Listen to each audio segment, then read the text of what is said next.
elok sudah, maju sudah, aman sudah. Ternyata disinilah letaknya orang-orang yang sejahtera. Dari mana Ustaz tahu orang ini sejahtera? Karena dari tadi senyumnya itu lepas. Orang kalau susah tidak sejahtera, tak bisa dia senyum lepas. Senyumnya pendek aja. Tak bisa dalam. Dari tadi pas saya ngomong, mereka ketawanya lepas. Itu menunjukkan mereka ini sejahtera. Orang kalau tidak sejahtera, tak bisa dia ketawa sampai ke ujung. Ketawanya di pangkal aja. Maka insya Allah ini adalah orang yang kaya-kaya semua. Kalau ditengok dari tatapan mata, dari gelang-gelangnya, dari cincinnya, ini tabungannya paling sedikit 100 juta di bank. Tapi dari bunyi aminnya nggak tahu juga lah ya. Ya Allah, jadikanlah masyarakat Bengkulu Selatan ini rezekinya berlimpah ruah. Kalau hidup sudah sejahtera, sawitnya subur, karetnya banyak, ternaknya banyak, dapat tangkapan ikan banyak, jangan lupa fakir miskin. Ara'aital ladzi yukadzibu? Tahukah kamu siapa pendusta agama? Pendusta agama bukan orang yang mengejek agama. Orang yang mengejek agama Islam bukan pendusta agama. Mereka kafir. Orang yang pendusta agama adalah fadzalikal ladzi yad'ul yatim, menyia-nyiakan anak yatim, wala yahuddu ala ta'amil orang miskin. Apakah masih ada orang miskin di Bengkulu Selatan? Tidak ada lagi orang miskin di Bengkulu Selatan. Kenapa? Karena orang-orang yang sejahtera ini berbagi beras. Bapak kalau sudah gajian, kalau sudah panen sawit, kalau sudah jual karet, kalau sudah jual ikan, jangan lupa mampir ke warung beli beras 10 kilo. Siap? Minyak 1 kilo. Siap? Gula 1 kilo. Siap? Ikan sarden 4 kaleng. Siap? Gula, teh, kopi 1 bungkus. Siap? Bungkus bawa pulang ke rumah, kasih ke istri. Yang belanja bapak, tapi yang ngantar ke rumah anak yatim ibu. Jangan bapak yang ngantar. Nanti kalau bapak yang ngantar rupanya cantik pula sama anak yatim itu. Berkelahi, pecah perang dunia kedua, hancur dunia ketiga. Siapa yang salah nih? Ustadz Somad juga yang salah, Pak Bupati yang kena. Mau usah undang Ustadz Somad itu lagi. Padahal bukan salah saya, lakinya yang gatal. Tapi insya Allah la yabitu sab'anan. Orang Bengkulu Selatan tidak boleh tidur lelap di kamar. Wajaruhu ila jambihi ja'i'un. Tetangga di sebelah rumah kelaparan. Jangan sampai tetangga di sebelah rumah kelaparan. Ini Ustadz Somad dari tadi pas ke sana turun dari pentas, pas ke sana turun dari pentas, pas ke sana turun dari pentas. Kenapa Ustadz tidak duduk di pentas? Karena Bupati Bengkulu Selatan buat kantor di desa, turun ke desa-desa. Ini Pak Bupati turun ke desa ini betul apa tak betul? Beliau tidak mau hanya berkantor di atas Menara Gading, menerima camat laporan. Orang yang susah ngurus KTP, orang yang susah ngurus harga sawit, harga pupuk, beliau turun ke desa. Ada bangkai cicak. Dari mana saya tahu ada bangkai cicak? Karena saya turun ke bawah.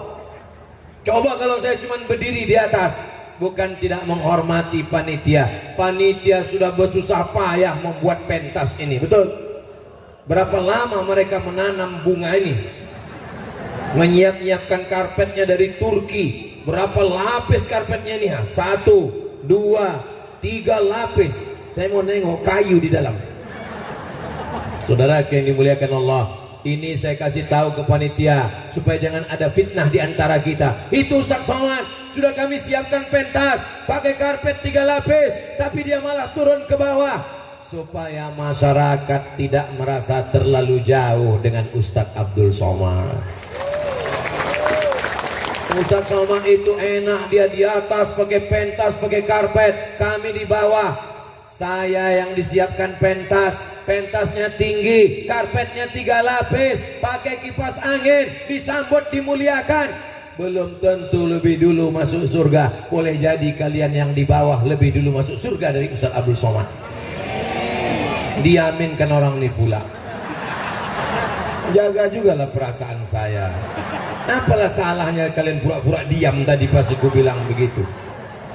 Ini memang payah ngomong sama orang-orang jujur di Bengkulu Selatan ini ya. Itulah orang Bengkulu Selatan yang jujur, begitu di dalam, begitu di luar, begitu di hati, begitu di mulut. Tak pandai dia berbohong dan berdusta. Betul Bu? Betul Pak? Ibu kemarin ini sudah izin Bapak. Suaminya ikut? Alhamdulillah. Tak ikut? Kata suaminya, kau pergilah pengajian. Siapa yang ceramah? Ustadz Somad. Pergi dengarkan. Abang tak ikut. Abang mau main gaplik sebentar. Mudah-mudahan suami yang belum sholat dibukakan pintu hidayah. Sejahtera bukan rumahnya bagus. Sejahtera bukan mobilnya mahal. Sejahtera adalah ketika suami dan istri bisa sama-sama mengaji dan tahajud di waktu malam. Ibunya, bapaknya sama-sama datang majelis taklim. Ibunya, bapaknya sama-sama datang merayakan ulang tahun. Bupati ulang tahun Bengkulu Selatan yang diundang ustadz pengajian mengingatkan supaya kita takut kepada Allah Subhanahu wa ta'ala. Coba kalau bupatinya suka penyanyi dangdut, yang diundang artis, bisa digoyang. Kepatahan pinggang-pinggang itu semua. Mudah-mudahan Bengkulu Selatan ini tetap diberikan pemimpin yang adil dan amanah, yang mencintai rakyatnya, yang menanamkan pendidikan agama, yang peduli kepada. Mudah-mudahan harga sawit naik, harga pupuk turun. Apa gunanya harga sawit naik, pupuk pun ikut naik. Mudah-mudahan harga brondol pun ikut naik. Saudaraku yang dimuliakan, ada orang mati bawa brondol. Lama hidup banyak dirasa, jauh berjalan banyak dilihat.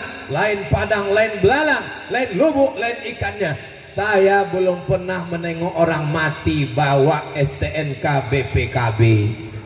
Pernah ibu di Bengkulu Selatan nengok orang mati bawa surat tanah? Ada orang Bengkulu Selatan yang mati bawa mobil.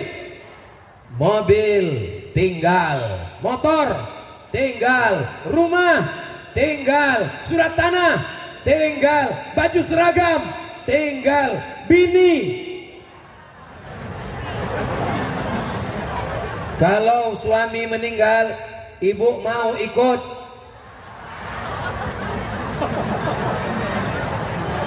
Apalah salahnya kalian pura-pura diam waktu kutanya tadi, untuk menjaga perasaan mereka. Saya cuman mau mengatakan, sawit kalian tinggal, ternak itik kalian tinggal, ternak ayam kalian tinggal, perahu pencari ikan tinggal. Yang kekal abadi adalah sodako.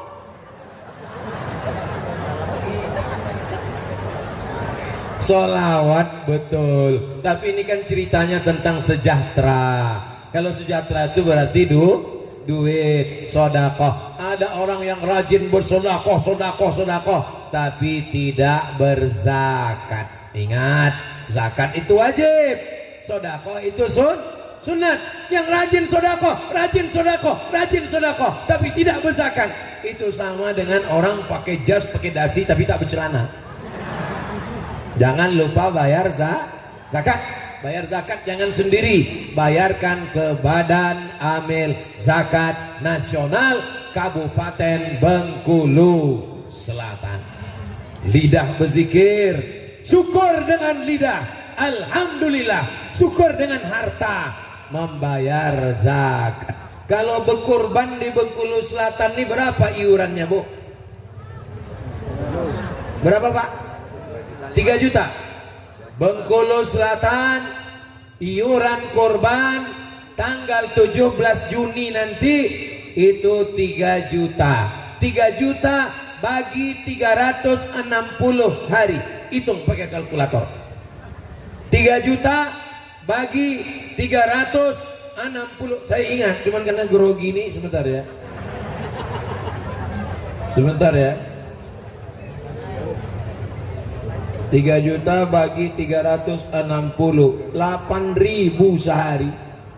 8.000 sehari, Bu. 8.000 sehari, Pak. Maka insya Allah kita berkurban tahun ini.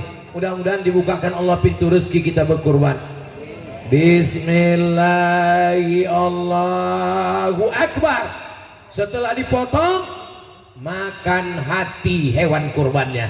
Belah perutnya, ambil hatinya, jangan langsung panggang. Darah najis, cuci, pakai limau, pakai jeruk, kasih garam, makan. Bismillah. Yummy. Dagingnya wa at'imul ba'isal faqir, yang paling afdal. Dagingnya bagikan semua ke fakir miskin. Inilah kurban orang Bengkulu Selatan yang paling hebat, yang paling afdal insyaallah. Amin ya rabbal alamin. Ya Allah, saudaraku di Bengkulu Selatan yang sudah setor hewan kurban, mudah-mudahan berlimpah rezekinya. Yang belum bayar 3 juta, mudah-mudahan besok malam dia akan datang ke masjid masing-masing membayar ya Allah. Yang sudah aku kasih tahu tidak juga, maka bukakanlah pintu hatinya ya Allah. Kalau sudah kudoakan malam ini beramai-ramai, tak juga terbuka pintu hatinya, bukakanlah pintu liang lahatnya ya Allah. Jangan diaminkan. Nanti kalau mati dia, kita tak makan daging kurban. Saudara yang dimuliakan Allah Subhanahu wa taala, di malam takbiran itu nanti kita pun semua bertakbir insyaallah. Allahu Akbar, Allahu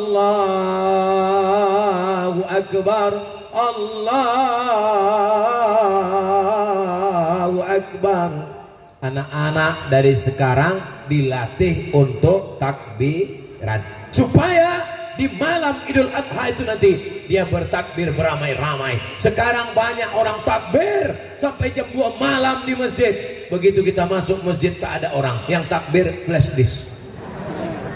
Nah, akhirnya yang flash disk masuk surga, orangnya masuk apa pula orang masuk neraka.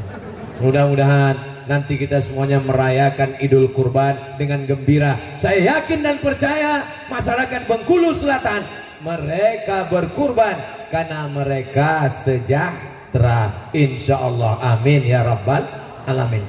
Pas jam setengah 10 saya di mana-mana ceramah 60 menit sesuai kode etik 600 ml. 15 menit, 15 menit, 15 menit, 15 menit. Tapi saya tengok jamaahnya yang berdiri tak bergerak, yang duduk tetap mendongak. Ini nampaknya jamaah di Bengkulu Selatan ini kuat sekali mendengar pengajian. Kira-kira kalau saya tambah sejam lagi masih sanggup? Bapak masih kuat? Masih kuat? Aku tak sanggup.